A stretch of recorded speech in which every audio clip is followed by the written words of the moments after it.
Ce soir, le Seigneur me demande, en général c'est moi qui demande, mais là il demande, Dieu aussi vous demande parfois quelque chose, est-ce qu'il peut faire ça? Dieu parfois voudrait savoir ce qui est dans notre cœur. Tu sais que parfois il y a des choses dans notre cœur où on n'ose pas demander, et le Seigneur le sait. Et parfois il veut quand même qu'on lui dise, et il nous demande. Quand tu as une relation comme ça, tu peux avoir une amitié avec Dieu. On chante ce beau chant, Dieu est si bon, et dans la 3e strophe, tu es mon ami. Mais il faut aussi le croire. Tu peux avoir une amitié avec Dieu. Mais qu'est-ce que c'est une amitié avec Dieu? Une amitié, c'est que l'un peut compter sur l'autre. Tu ne peux pas juste dire sois mon copain et tu m'aides, mais si lui a besoin de toi, alors souvent tu n'es pas prêt. Je crois que tu peux être ami avec lui et je sentais que Dieu me demandait qu'est-ce que toi tu voudrais ce soir avoir ici comme thème ce soir. Et ça m'a surpris quand je dis mais dis-moi plutôt ce que toi tu aimerais. Alors on ne fait pas de faute. Mais Dieu disait, mais qu'est-ce qui est donc dans ton cœur? Alors il disait, mais j'ai dit, c'est un thème dangereux? Elle a dit, oui, dangereux. Et au fond de mon cœur, comme ça, j'ai un désir, nous tous, au fond, on voudrait tous apprendre à connaître la puissance de Dieu. C'est juste ça, pas juste un peu, mais un peu plus. Un peu plus. Alors j'aimerais vous lire un verset que vous connaissez tous. Avant que Jésus va au ciel. Et voici, j'enverrai sur vous ce que mon Père a promis, mais vous restez dans la ville jusqu'à ce que vous soyez revêtus de la puissance d'en haut. Luc 24. Restez dans la ville, dit Dieu, parce que Dieu a promis. Dieu a promis aux apôtres quelque chose et Jésus dit, il faut que j'aille pour que le Père puisse vous envoyer le Saint-Esprit. Et une grande partie du Saint-Esprit, c'est la puissance.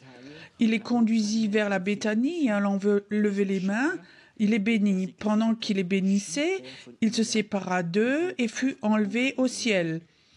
Pour eux, après l'avoir adoré, ils retournèrent à Jérusalem avec une grande joie et ils étaient continuellement dans le temple, louant et bénissant Dieu.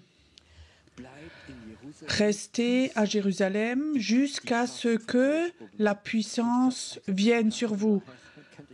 Pas seulement recevoir la puissance continuer, mais j'ai déjà dit ce matin, mais ils sont restés au lieu d'aller continuer. J'ai regardé dans la concordance ce soir combien de fois le mot puissance est inscrit dedans. Je crois que c'est inscrit beaucoup.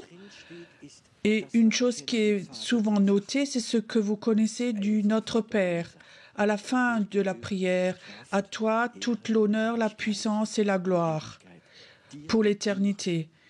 À toi, de cette puissance dont je voudrais parler, c'est la puissance de Dieu. Il y a différentes puissances, ça vous connaissez tous. Le diable aussi a une force, une puissance. Il y a aussi des puissances de l'âme, mais il y a aussi une puissance, c'est celle de Dieu. Et celle-là, on ne peut pas la définir, parce que si tu réfléchis que l'univers entier tient dans la main de Dieu, la main de Dieu doit être vraiment puissance. Dieu a une puissance et il voudrait nous prêter un bout de sa puissance. C'est pas la puissance que tu as, c'est pas la tienne. Dieu te l'a prêtée. Et ça, c'est quelque chose de très difficile. C'est autre chose que quand on te donne quelque chose ou quand on te prête quelque chose. Moi, j'ai 4 enfants et si je suis honnête, Dieu me les a pas donnés, Dieu me les a prêtés. Vous savez quelle est la différence?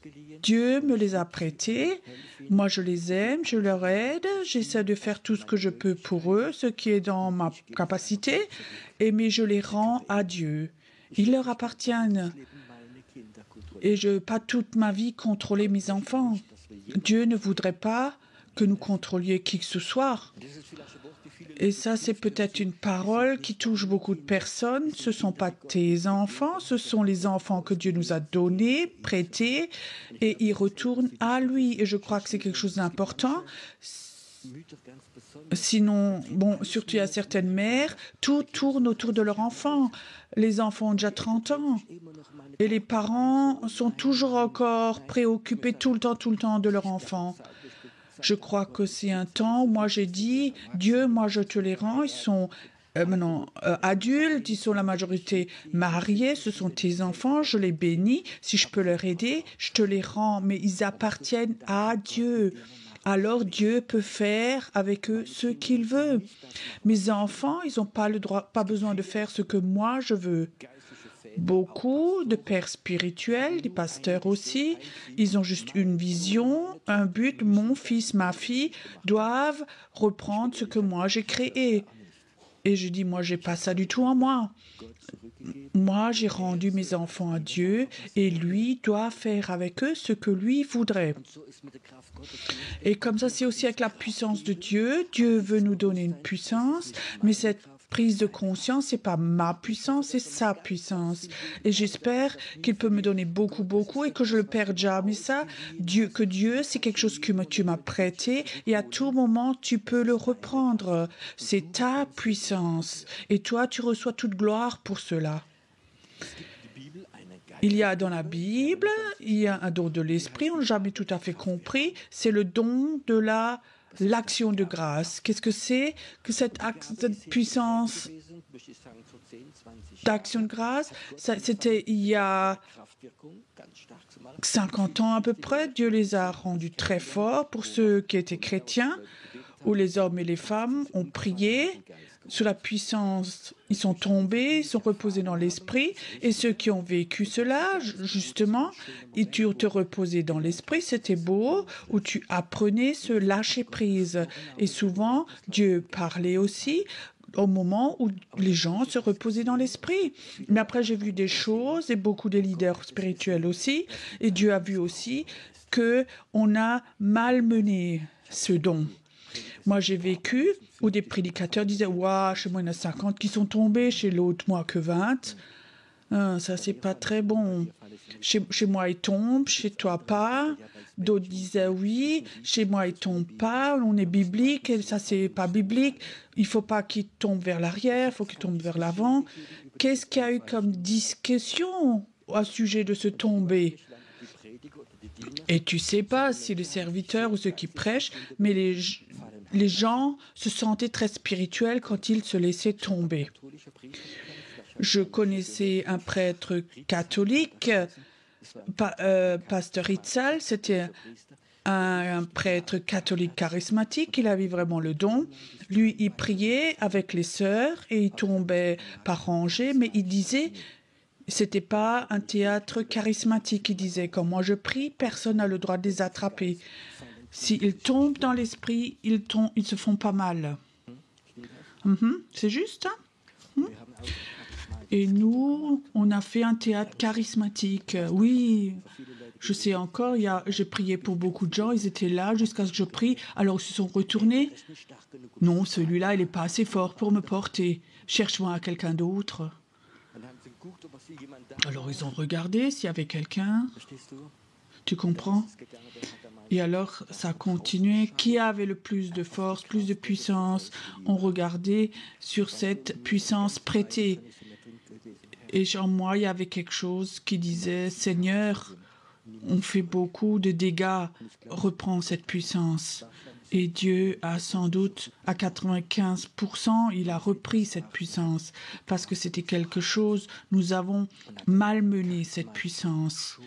On a fait un théâtre charismatique avec ça et je crois que c'est quelque chose que Dieu ne voudrait pas. Et j'ai vu aussi, quand je prie pour des gens, les gens voudraient bien se laisser tomber. Oh, je ne prie pas sur la tête, mais je les prie dans la nuque. Je tiens la nuque. Tu comprends ça? Pas peur. Si vraiment tu tombais, c'est OK. Mais tu n'as pas besoin maintenant de te jeter par terre. Tu n'as pas besoin de faire ça maintenant. Tu n'as pas besoin de montrer que tu es super spirituel. Tu n'as pas non plus besoin de montrer que j'ai la puissance. La puissance, c'est quelque chose de saint. Et je crois que c'est ce que Dieu... Comment je peux dire ça? Quand il distribue donc ce don, qu'il fait attention. Dieu n'a pas de problème de te bénir. Mais Dieu peut tellement bénir que ce n'est pas bon non plus. Vous connaissez la Bible, le peuple de Dieu qui sortait d'Égypte. Donc leur maître leur donnait l'argent et l'or aux esclaves. Qui jette donc un esclave et lui donne de l'argent? Dieu les a bénis avec cet or. Et qu'est-ce qu'ils en ont fait? Un veau d'or. Et ça peut être très vite, rapide, que Dieu donne des dons et que ça devient un agneau en or, un veau d'or. Et je crois que Dieu fait attention qu'il ne donne pas trop parce que ça peut être un don très dangereux. Imagine, tu as un fils, il a 14 ans, tu es riche et tu veux le gâter, tu l'aimes. C'est peut-être ton seul fils. Maintenant, ton fils vient chez toi, à 14 ans, il dit « Papa, mon souhait, j'aimerais avoir une moto de 200 chevaux. » Je dis « Ok, normalement, il ne faut pas donner, mais je t'aime tellement, mais je t'en achète un. Tu as bientôt plus de fils. » Aucun père ne ferait ça, d'acheter cette moto. Et je dis « Ok, si tu veux une moto, on commence avec une petite mobilette. » Et parle maintenant ou avec un vélo électrique ou une petite moto avec 10 chevaux. Pour que si tu as 14 ans, une machine à 200 chevaux qui va de 0 à 100, alors tu es presque sûr que ton fils n'est plus longtemps ici et il ne va pas donner la moto. Et c'est comme ça avec nous. Comment est-ce que qu'est-ce qu'on fait, comment on agit avec cette puissance qui nous donne? Est-ce que ça nous donne de la gloire, de la reconnaissance? Vous vous êtes déjà posé la question. Si maintenant cette puissance que tu as déjà, tu la multiplierais par 10, qu'est-ce qui changerait dans ta vie? Quand Dieu a commencé à parler, je disais, Dieu, je ne voudrais jamais que tu me donnes plus de puissance et que je prenne un bout de ta gloire. La gloire appartient à Dieu seul et je sais comme c'est dangereux si tu prends la gloire de Dieu pour toi. Quand la puissance de Dieu vient, il y a aussi cette chance qui vient que la gloire vienne sur toi. Comment est-ce qu'on décrit la puissance de Dieu dans la Bible? Et un des hommes les mieux pour ça, c'est Paul. Il est dit, je suis venu avec tremblement et peur. C'est comme si Paul venait ce soir, il viendrait avec peur. Et parce qu'il a enlevé tout son savoir théologique. Il dit, je ne savais plus rien à part Jésus à la croix. Et en même temps, il dit, c'est la plus grande puissance de tout l'univers.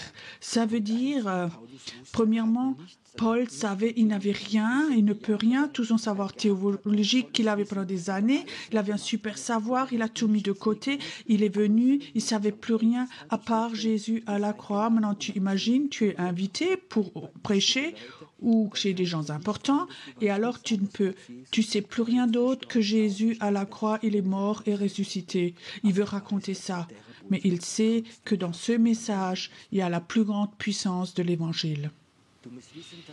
Il faut que tu saches que la puissance de Dieu est toujours là pour servir. Il y a quelque chose qui a de la puissance que les gens n'ont pas compris, la parole de Dieu est aussi puissant qu'un marteau qui va casser un rocher. La parole de Dieu a une puissance que la parole que tu prends dans la foi où Dieu te donne un réma. Parfois, j'avais déjà le moment où je dis un mot, je ne comprenais pas. Tout d'un coup, waouh, les démons sont partis, sont tombés, ils ont crié et ça a changé les vies. Un mot. Dieu a dit oui, j'ai juste mis mon esprit sur ce mot. Il faut que nous apprenions, quand nous prêchons, pas beaucoup, mais prêcher ce que Dieu veut. La parole de Dieu est une puissance.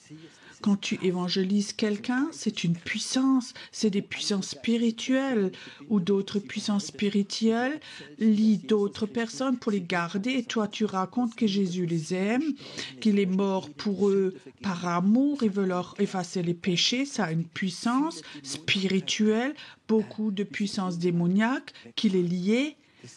Enlève ça.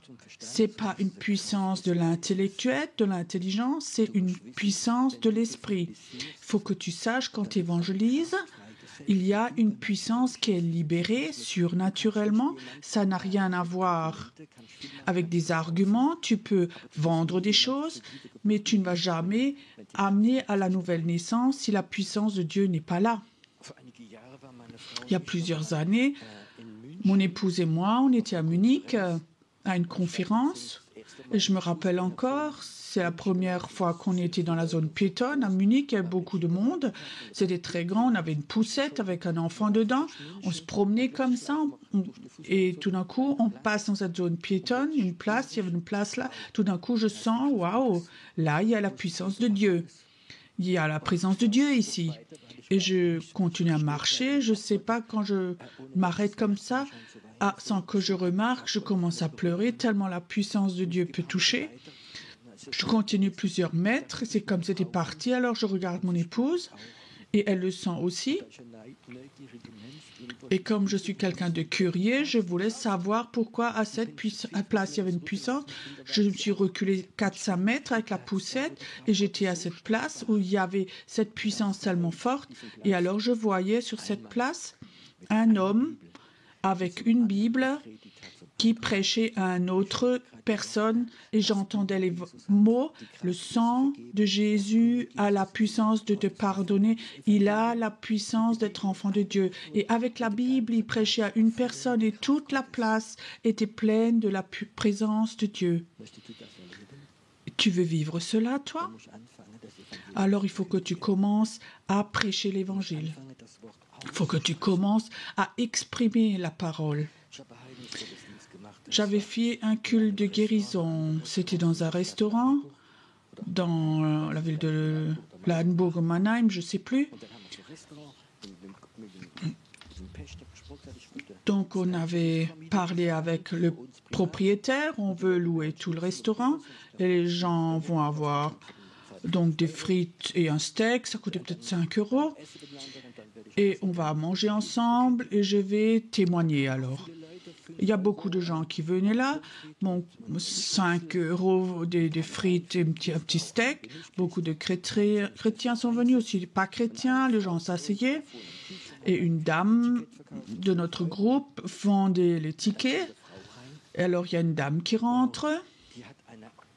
Elle avait une aura, on a le droit de dire ce mot, qui était assez repoussante. Elle rentre et tout de suite, elle grondait. Elle pestait, oui. Pourquoi on ose demander de l'argent? Les chrétiens. Et on sentait comme il y avait une puissance démoniaque qui sortait d'elle. Et c'était une petite nain. Et je sais que c'était, il ne faut pas qu'on dise, un vrai cactus, un vrai... Et très fort, elle grondait, elle était la première fois dans ce resto. Je dis, qu'est-ce que je fais maintenant? Alors j'avais une idée, j'étais un homme d'affaires à l'époque, je vais chez elle, je lui donne 10 €, allez vous promener, achetez-vous quelque chose, faites-vous une belle soirée. Oui, je ne vais donc pas maintenant casser la soirée à cause de quelque chose comme ça. Et elle était toujours de parler de plus en plus fort, je voulais aller chez elle, et alors le Seigneur dit non. Dis-lui une parole, dis-lui que je l'aime. Je dis, Seigneur, c'est donc tellement banal. Vous connaissez ces mots-là? Oh, quelqu'un vient au Piron, t'aime. Tu comprends? Un autre vient, Piron, t'aime tellement. Je dis, qu'est-ce que tu veux donc de moi? Et je dis au Seigneur, tu sais donc que c'est tellement banal, regarde-la donc, elle va me cracher dessus si je lui dis ça. Ok Seigneur, je discute pas, tu vas voir alors. Je vais chez cette dame, je la regarde. Elle était tellement agressive. J'ai dit, bonjour, je veux juste vous dire, Jésus-Christ, il vous aime. Je pouvais pas imaginer, ça fait peine. La femme est là et tout d'un coup elle commence à pleurer, elle pleurait. Je l'ai pris au bras, je l'ai assis à la table. C'était la première conversion, c'était elle. Elle est venue devant.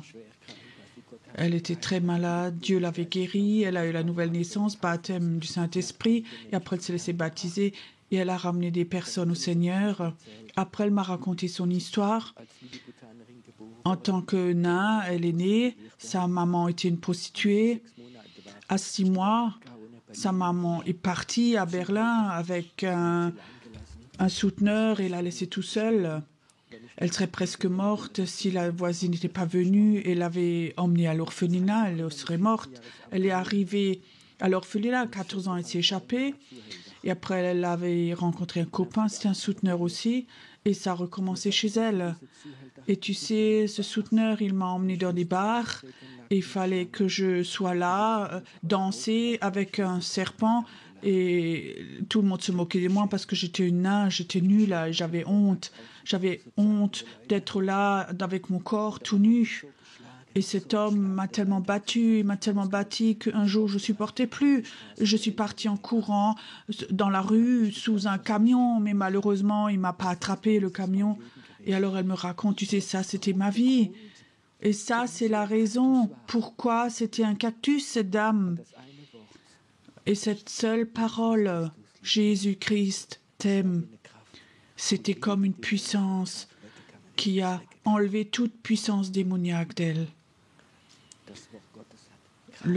La parole de Dieu a une puissance. Je peux te raconter beaucoup de la puissance de Dieu. Peut-être que je te donne d'autres exemples. J'étais pas seulement pasteur, mais aussi pasteur de jeunes. J'avais un grand groupe de jeunes. Il y avait aussi beaucoup qui étaient aussi un peu des gens pas du milieu. Et je crois que c'était des jeunes de Ludwigshafen, je crois que c'était Steffi. Et le soir, une fois, elle a emmené son frère et un copain et une copine, donc 3 jeunes, 16 ans. Alors, elle disait, venez donc vous vous ennuyez. Elle n'a pas dit où et comment, et on avait notre groupe. Les 3 jeunes viennent, ils étaient en forme, ils pensaient que ce serait une bonne soirée. Ils ne savaient pas que c'était un groupe de maison pour les jeunes. On était à peu près 20 personnes. Et le jeune homme avait pris la guitare, on a chanté de la louange, et tous les 3 étaient incroyants. Et l'adoration et la louange, ce n'est pas leur truc. Alors, ils étaient ennuyeux. Alors, je sais que le frère de Steffi, il était là, il a commencé à faire ploup, ploup. Et les autres, oh, je t'aime, Seigneur, nul n'est comme toi, ploup, ploup, ploup. Moi, je le regardais méchamment, ça ne le gênait pas. On a continué à chanter. Il continuait, lui, il avait son plaisir, simplement pour déranger. Et j'étais de plus en plus fâchée. Alors le Seigneur me disait, tu sais, Pierrot, pourquoi ils doivent chanter? Ils ne connaissent pas Jésus, ils ne connaissent pas la puissance de Dieu. Je dis, oui, Seigneur.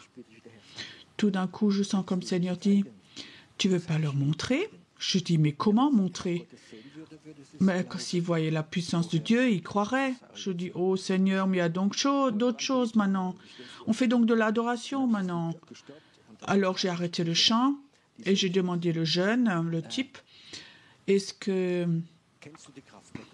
tu connais la puissance de Dieu? Non. Tu veux apprendre à connaître? Ah ouais, pourquoi pas. Et maintenant, Seigneur?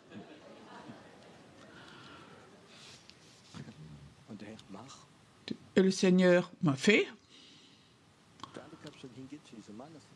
Donc je suis allé chez l'homme, il était sur la main. J'ai dit, puissance de Dieu, montre-lui, viens, viens. J'ai jamais vu. C'est comme un vibromasseur, comme Il dit génial, génial.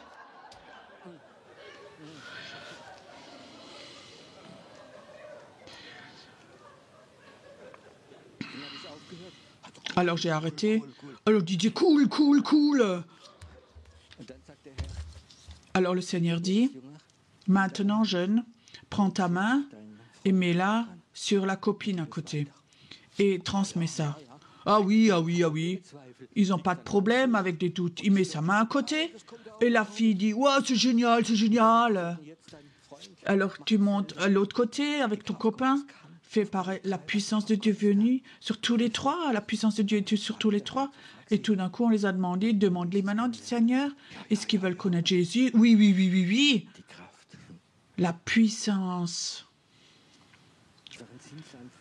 J'étais à Zinsheim, peut-être vous vous rappelez. Une femme s'est convertie. Elle vivait avec un homme.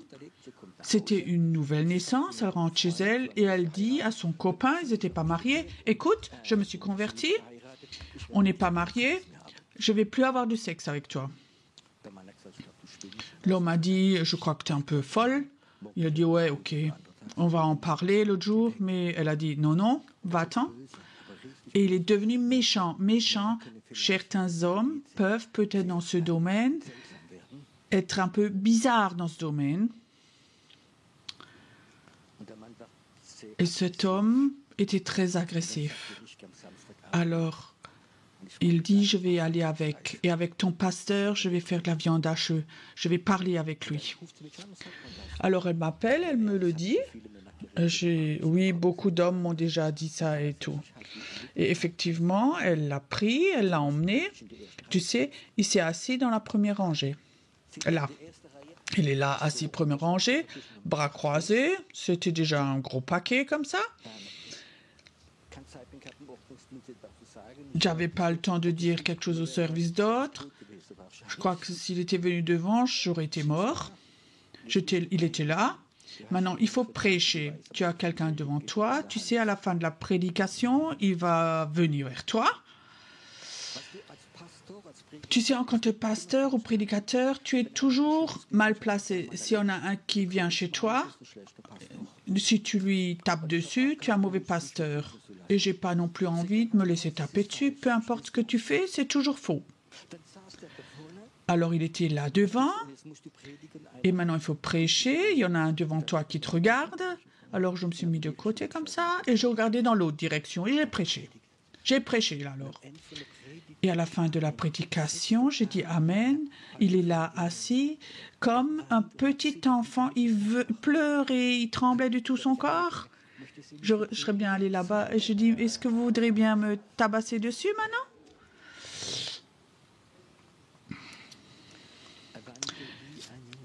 Il pleurait comme un petit enfant. La puissance de Dieu est venue sur lui et l'a touché. Pas une puissance humaine.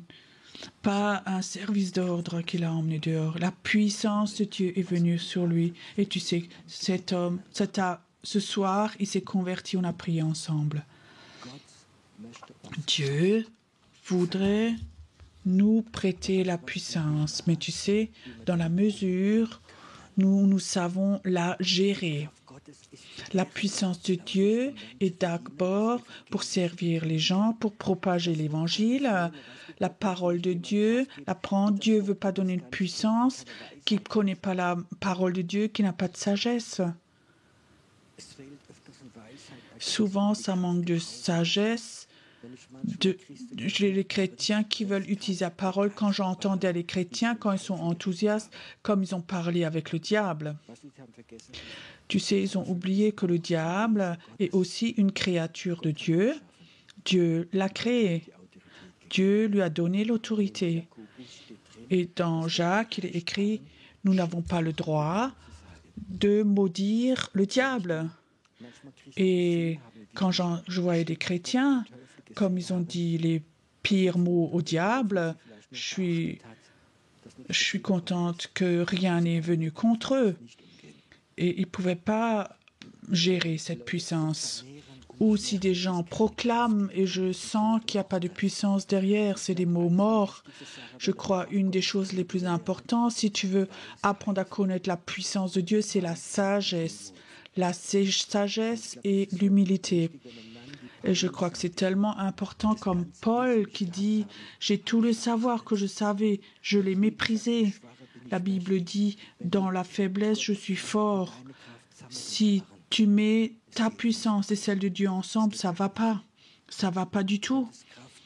La puissance de Dieu, la puissance du Saint-Esprit est là pour que nous servions les humains et que nous remplissions le plan de Dieu. La puissance de Dieu, il n'y a pas de limite. Quand Moïse était devant la mer Rouge et il a élevé son bâton, qu'est-ce qui s'est passé? La mer s'est séparée. C'est une puissance. Dieu a dit, élève ton bâton. Moïse a pris son bâton et parfois il a tapé 2 fois sur le rocher. Il a maudit la puissance de Dieu, il ne pouvait pas rentrer dans le pays. Maintenant, vous savez pourquoi Dieu nous donne pas beaucoup de puissance, parce qu'il voudrait que nous rentrions dans le pays promis. Moi, je me souhaite de tout mon cœur que le peuple de Dieu, que de servantes et serviteurs de Dieu reçoivent plus. Mais Dieu ne va pas le donner parce qu'il sait, dans la mesure où nous allons l'utiliser mal. Si tes paroles ont de la puissance et tu maudis quelqu'un ou tu juges quelqu'un avec tes mots, de toi, de toute façon, il n'y aura rien, on ne fera rien. Qu'est-ce qui se passe quand la puissance de Dieu vient sur toi? Tu vas blesser et peut-être même tuer. La puissance de Dieu, si on la malmène, on peut blesser et tuer des personnes. Je crois que la puissance de Dieu est quelque chose, on ne peut pas jouer avec ça. Je sais, c'était un groupe de maison où beaucoup de gens s'étaient convertis. C'était un temps aussi où il y avait cette mode de tomber. Et il y avait 2 hommes, ils étaient les 2 mariés, mais ils manquaient tous les 2 de sagesse. Et le soir, ils discutaient et ils affirmaient chacun l'autre, moi j'ai plus de puissance que toi. Quand ils imposent les mains, tu sais, on se met debout et on prie l'un l'autre et on sait le premier qui tombe. Une des épouses de l'un d'eux m'a téléphoné et ça me fait mal quand nous ne comprenons pas la puissance de Dieu, pourquoi elle est là. La puissance de Dieu a à voir avec l'amour. Avec l'amour. Et je crois, j'ai appris, la puissance de Dieu ne m'apprend pas, n'est pas à moi. Elle m'est prêtée pour l'utiliser dans certains moments où j'obéis au Saint-Esprit. Alors cette puissance de Dieu vient, mais elle est prêtée. Une des choses les pires, quand la puissance de Dieu est là dans ta vie et tu proclames la puissance de Dieu avec puissance, les gens sentent ça et la puissance de Dieu est là, alors ils vont toujours te suivre. La puissance de Dieu va attirer les personnes et je sais que c'est tellement dangereux. Quand les gens sont attirés par ma puissance et je ne peux pas les diriger vers Jésus, alors je suis en danger et les gens aussi. Et vous savez ce qui est très important alors? Montre aux gens que tu as beaucoup de manques. Que ça, c'est pas difficile pour moi. Dis aux gens, tu n'es pas un saint, tu n'es pas extraordinaire, tu n'as pas un bon caractère, tu n'es pas un modèle, tu n'es pas forcément un super père, tu n'es pas un super mari. J'ai beaucoup de fautes, mais quand la puissance de Dieu vient, c'est la puissance de Dieu. Ça n'a rien à voir avec moi. C'est tellement dangereux. Quand la puissance de Dieu vient au travers de toi, les gens vont être attirés par toi. Chez Paul, même, ils sont venus, ils se sont agenouillés et ils voulaient l'adorer. Ils voulaient même sacrifier des animaux pour lui. Paul était tellement choqué qu'il a déchiré ses vêtements, si vous connaissez la Bible.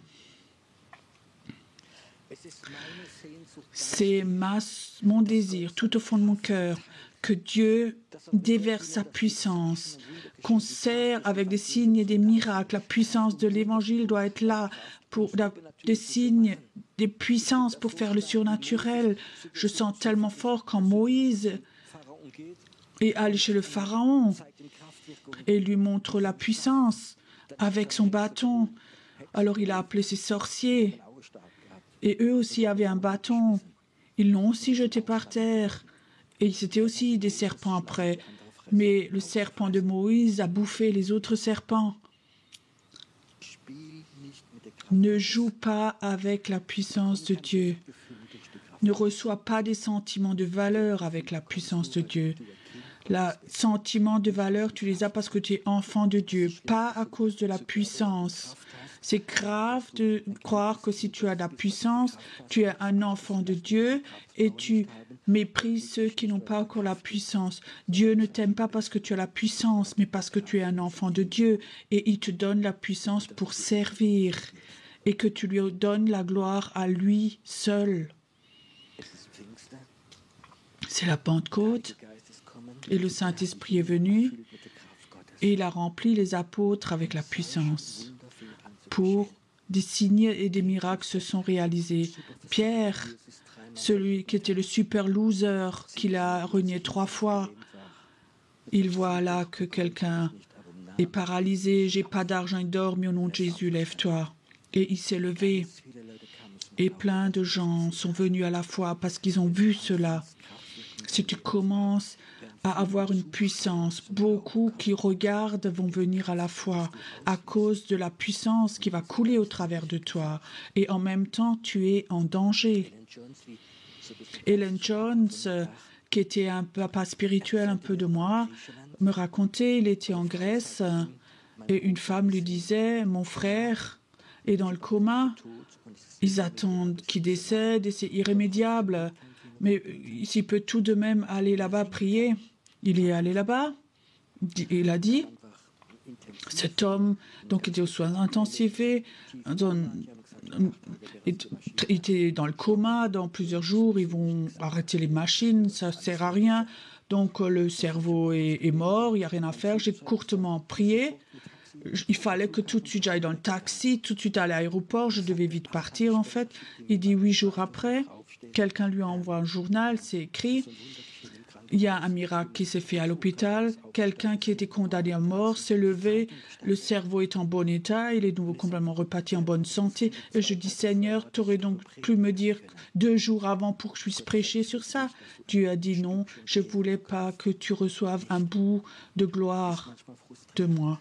Et parfois c'est frustrant où Dieu dit, je te protège en ce que les gens ne le racontent pas. Un homme est venu au culte il y a un certain temps. Et je ne sais plus comment on est venu dans la discussion, il est venu de Offenburg. Elle me dit, ouais, tu te rappelles, il y a 5 ans, je suis une fois venu.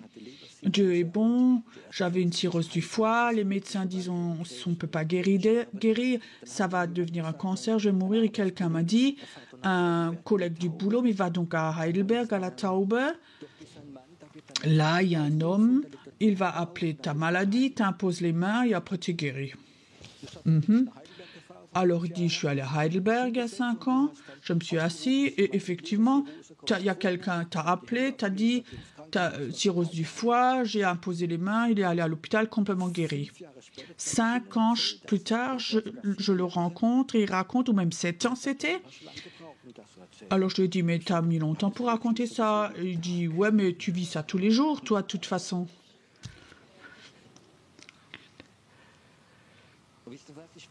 Vous savez quoi? J'étais un peu fâchée. Tu sais, j'étais un peu fâchée.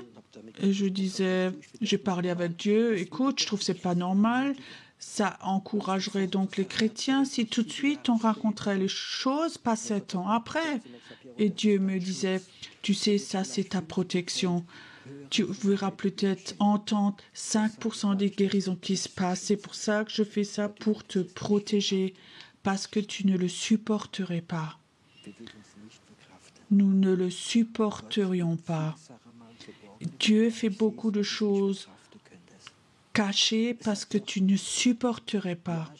Il me dit encore, oui, Seigneur, tu as raison. C'est quand même pas marrant. On a beaucoup de cultes de guérison qu'on a fait, surtout à Zinsheim. Zinsheim, c'est notre deuxième église que nous avons. Et là, on avait mis des tracts et on a fait de la pub pour les cultes de guérison. Et régulièrement, des gens sont venus, ont été guéris, mais l'église n'a jamais grandi. Tu comprends?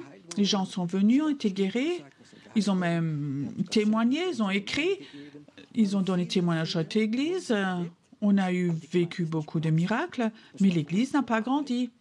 Pour nous, c'était que du travail.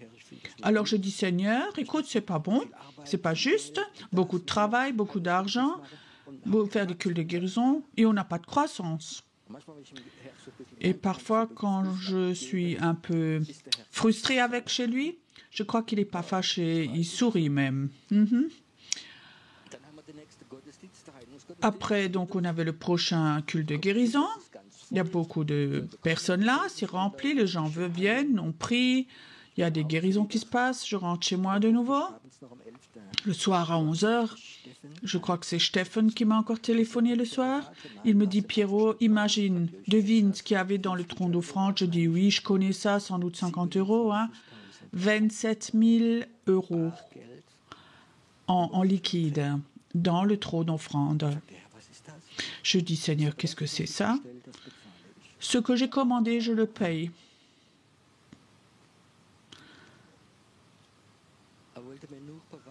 Il voulait juste me montrer, Pierrot, c'est pas toi qui construis le royaume de Dieu, c'est moi qui construis le royaume de Dieu. C'est toi, tu es juste le petit pion sur le jeu d'échecs que je bouge. Ce soir, je veux juste te demander, poser une question. Est-ce que tu connais ton risque? Si Dieu te prêtait la puissance de Dieu, où est ta limite? Je sais, ce n'est pas une réponse facile à donner, mais tu sais qu'il y a un risque. Tu sais, quand tu dis non, non, ça n'existe pas chez moi, alors tu es en grand danger, tu as un grand risque. Ce n'est pas le souhait de Dieu que nous soyons des chrétiens sans puissance.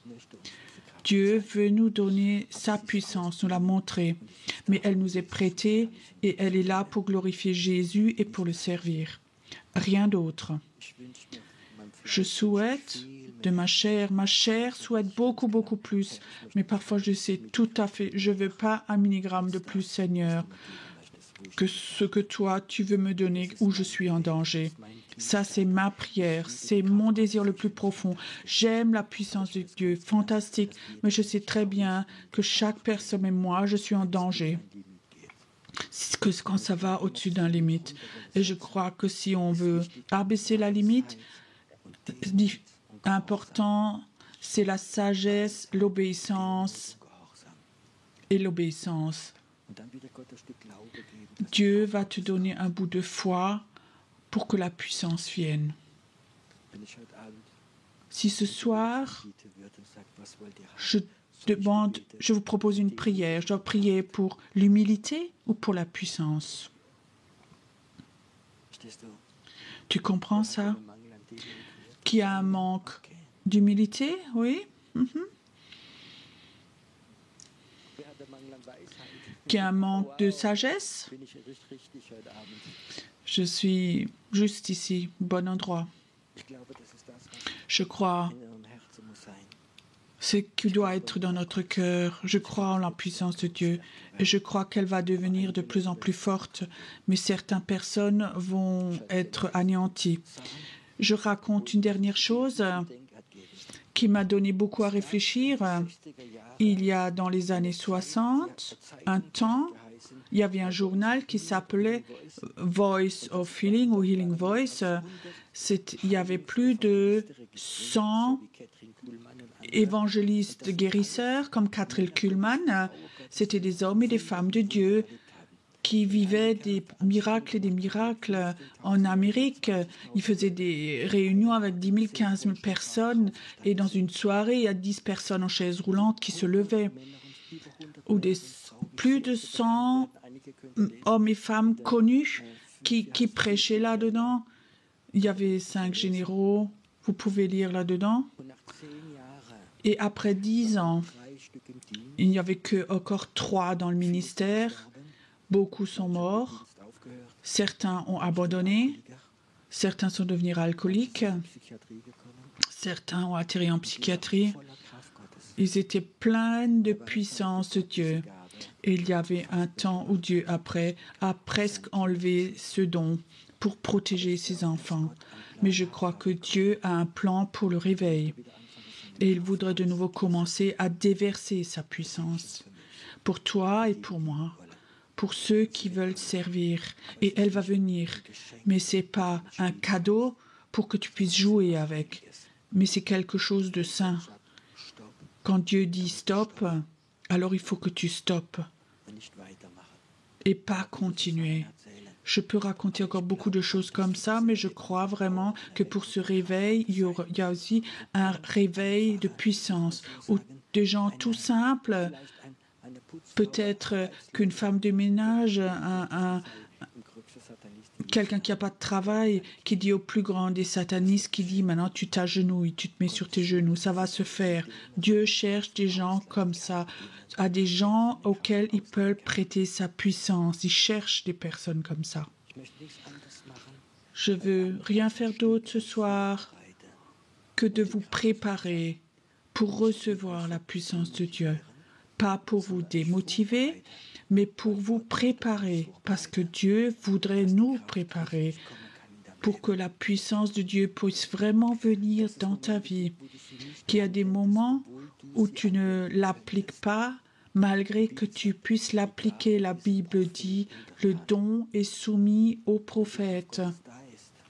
Quand la puissance de Dieu est là, et tu reçois de la reconnaissance, et Dieu dit stop, et tu sens le désir, prie pour moi et montre, et tu dis non, je m'en vais. Ça, c'est des personnes où Dieu veut donner sa puissance, prêter sa puissance.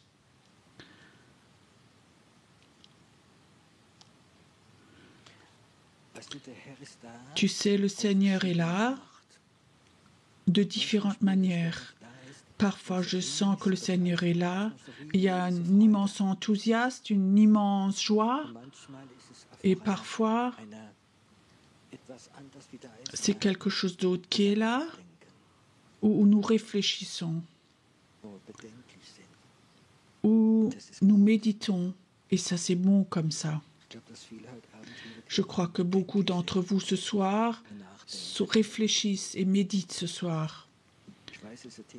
Je sais que c'est un thème qui n'enthousiasme pas, où on saute, mais cette question, peut-être pour toi aussi une réponse, pourquoi la puissance de Dieu n'est pas encore dans la mesure dans ta vie où tu voudrais qu'elle soit là, cette puissance.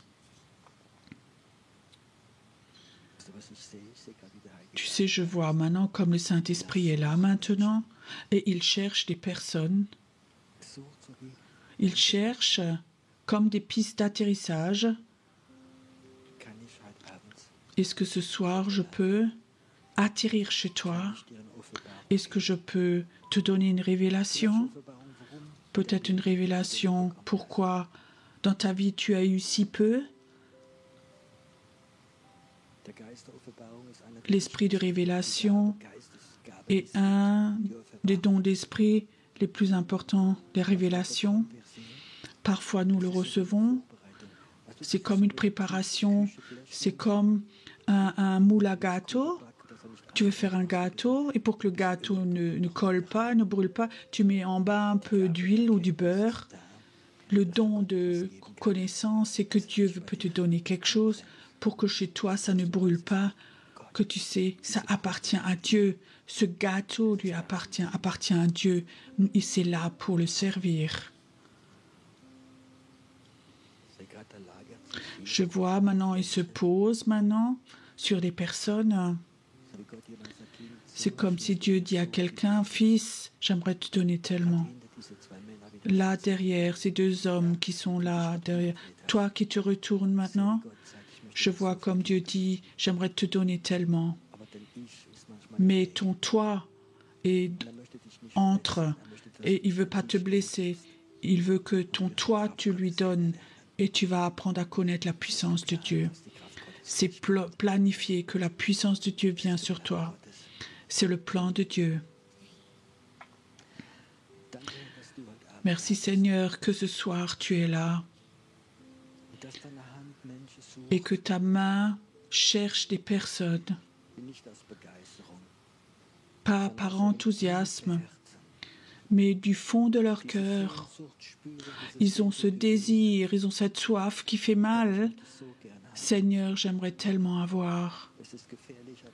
C'est dangereux, mais j'aimerais tellement avoir, connaître cette puissance pour te servir.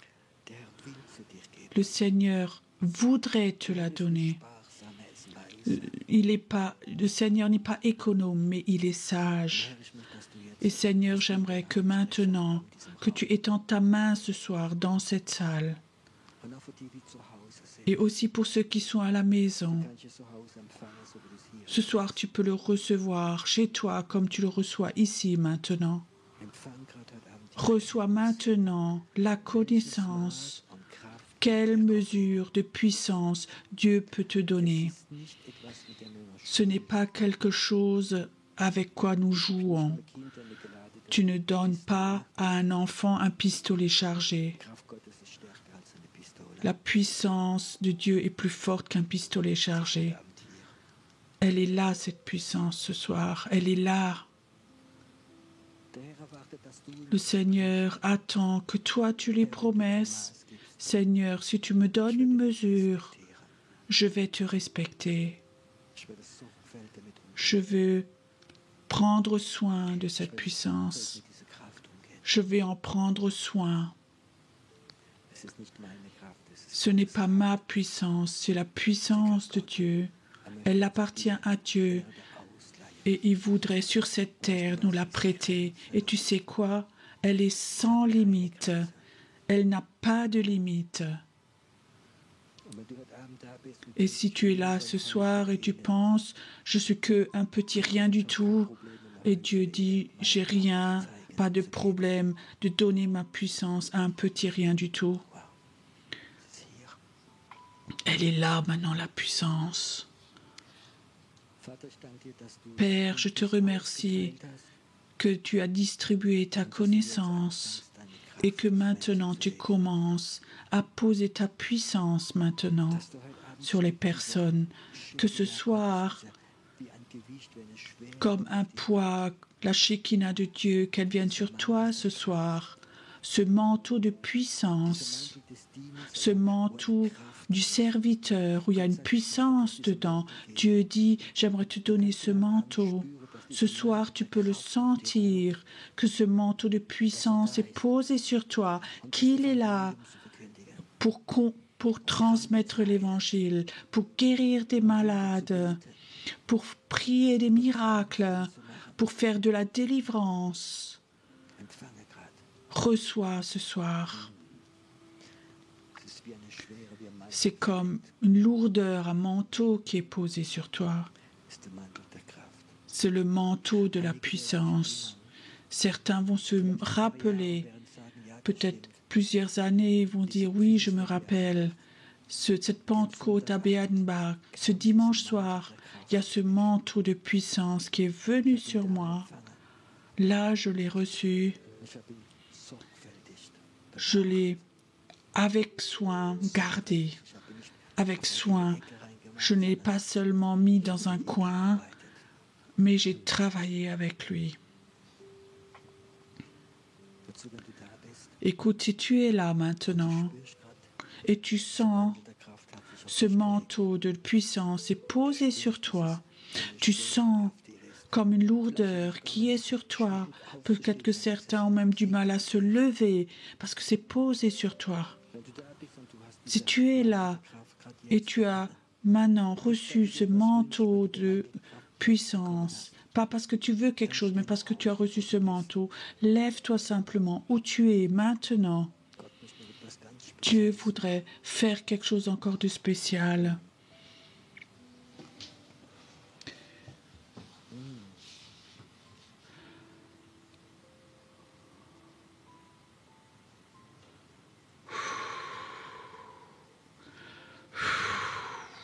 Ça vient maintenant. Ça vient sur certains encore. Il y a quelqu'un qui est là, tu n'as même plus la capacité de lever tes mains, tellement c'est posé sur toi maintenant cette puissance. Lève-toi, c'est le temps maintenant où mon appel va devenir plus puissant, où mon appel va être amplifié en toi, parce que ce manteau de puissance est sur toi. Merci Seigneur que ce soir, tu veux donner ce manteau de puissance aux personnes. Et ils ne vont pas faire du humbug avec, mais ils vont servir avec respect et humilité. Merci Seigneur que tu as appelé ce qui n'est rien dans le monde pour montrer ta puissance et montrer que Dieu est Dieu. Ce qui n'est rien, moi je l'ai choisi pour humilier ce qui est quelque chose dans ce monde. Je pose ma puissance sur toi ce soir. Je pose ma puissance sur toi ce soir. Le Seigneur dit parfois, tu vas écrire une phrase parfois, et dans cette phrase, il y aura la puissance de Dieu, et les gens vont le lire, et cette phrase va être comme une épée qui coupe. Ça va venir.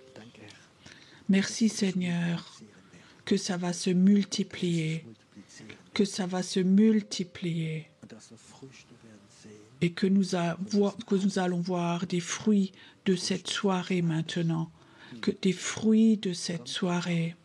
Ça vient encore. Ce manteau devient de plus en plus lourd. Il devient de plus en plus lourd. Il va aussi dans ta vie être lourd à porter. Mais c'est le prix pour cette onction de puissance. Ça vient, ça vient, ça vient. Il y a deux personnes, vous pouvez presque plus être debout, tellement il y a de puissance sur toi. N'aie pas peur, ça vient sur toi maintenant, ça vient. Tu sais, tu auras des jours difficiles parce que l'ennemi va t'attaquer, il voit la puissance. Mais Dieu veut te dire ce soir, les anges vont te servir. Les anges vont te servir. Après chaque attaque, tu vas le vivre au nom de Jésus. Maintenant, merci Seigneur. Merci Seigneur que ce manteau va les noter dans le monde invisible. Vous allez être connus.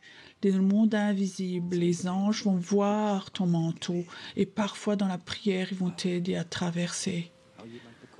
Aussi, quelqu'un reçoit un manteau d'intercession, une puissance pour l'intercession. Tu vas être un intercesseur très puissant. C'est un manteau très spécial qui vient sur toi ce soir. Il est là ce soir. Tu es un Dieu merveilleux. Tu es un Dieu merveilleux.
Ich liebe deine Nähe.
Lass deine Liebe wieder neu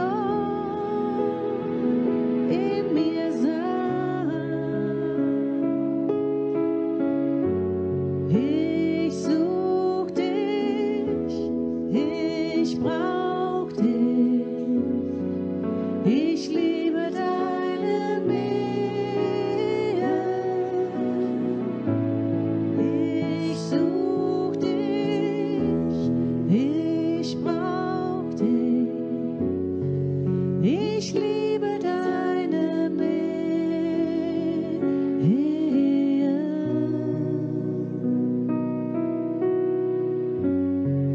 Ich liebe deine Nähe.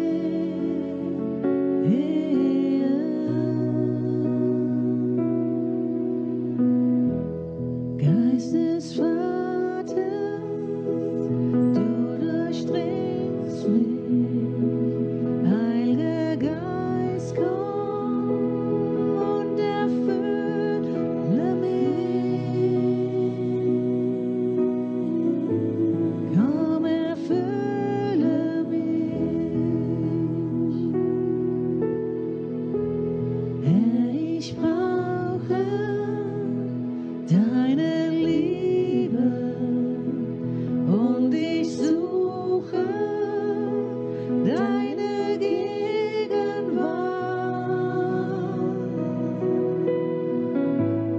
Komm, erfülle mich.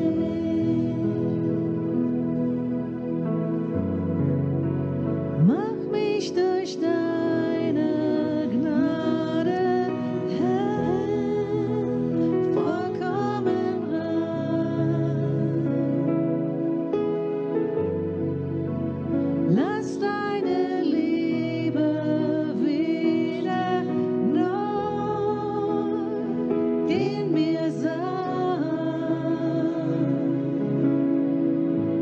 Ich such dich, ich brauch dich, ich liebe deine Nähe.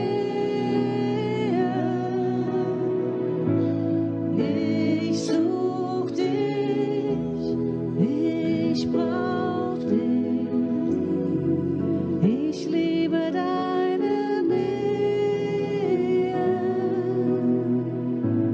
Ich such dich, ich brauch dich, ich liebe deine Nähe.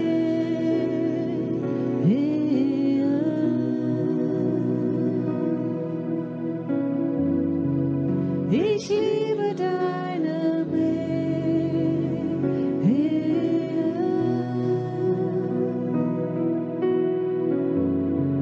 Ich liebe deine Nähe.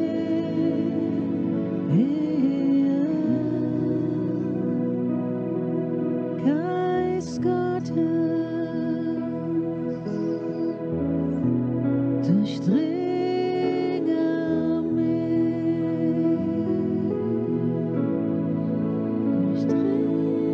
Geist Gottes, durchdringe mich.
bist du. bist mein Gott, mein Gott. Immer bist du. Bist du. Immer bist du, alle Zeit, mein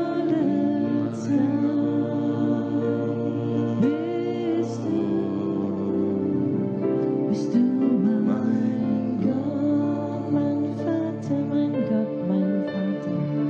Mein Vater bist du. Mein Vater, mein Vater, mein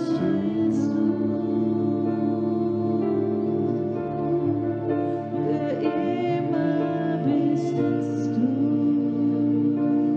mein Gott, der mich liebt, der mich liebt, der mich liebt, ich kenn, der mich liebt, der mich liebt, der mich liebt, der mich kennt, der mich liebt. der mich Für immer bist du, ist bei mir, mein Gott, ist bei uns, der mich heilt, der mich heilt,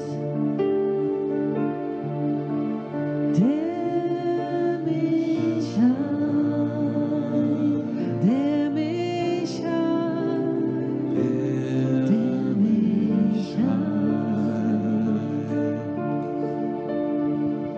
Für immer bist du,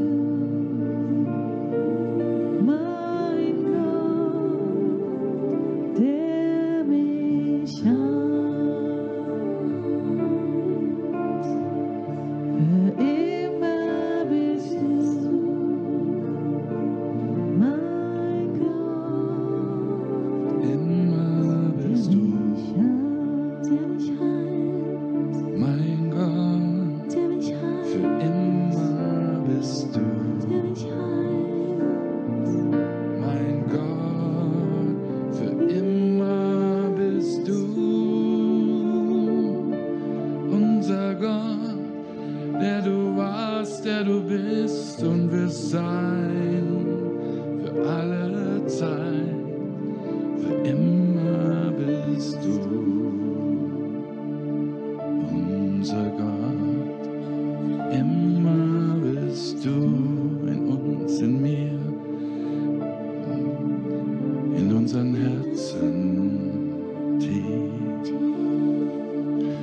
Mein Gott, wir danken dir so, dass du dich uns zeigst, dass du dich uns zeigst, dass du dich immer wieder offenbarst, denn du bist immer bei uns, du bist immer unter uns, du bist der Herr, der uns nie verlässt, immer bei uns, für alle Zeit, in Ewigkeit, bist du bei uns, unser Papa, Jesus, Heiliger Geist. Danke, danke, Vater.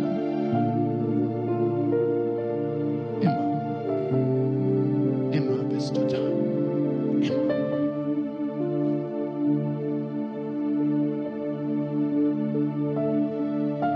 Immer. Der war und der ist und der dann kommt.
Ich will bei dir wohnen. Ich will bei dir wohnen. Bei dir Wohnung machen. Der Geist und ich will bei dir wohnen. Bei dir wohnen. Bei dir wohnen. Lieb dein Herz. Komm, lieb dein Herz. Komm, lieb dein Herz. Komm, lieb dein Herz. Oh, küsse dein Herz. Schenk ihm einen Kuss, Küss dein Herz. küss sein Herz, Küss dein Herz. oh, küss dein Oh, Herz, küss dein Herz. öffne dein Herz und schenk ihm viel Platz, mach weit dein Herz auf. Er will dort wohnen. Er will in dir sein. Sein Geist wird atmen durch dich, in deinem Herz wohnen mit seinem Licht. Oh, öffne dein Herz. Schenk ihm dein Herz. Schenk ihm dein Herz. Schenk ihm dein Herz. Schenk ihm dein Dort ist es richtig. will dort wohnen. Er hat es dir geschenkt, es gehört ihm.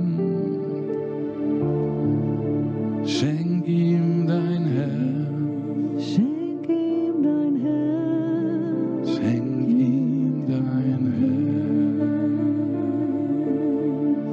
Schenk ihm dein Herz.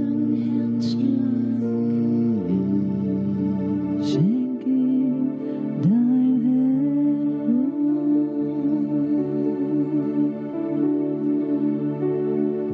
Oh, Gnade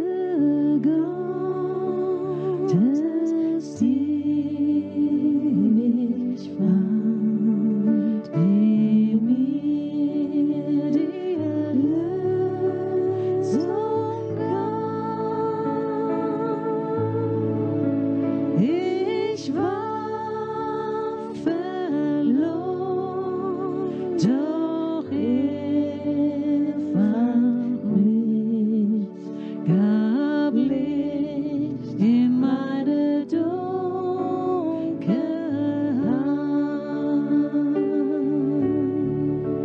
O Gnade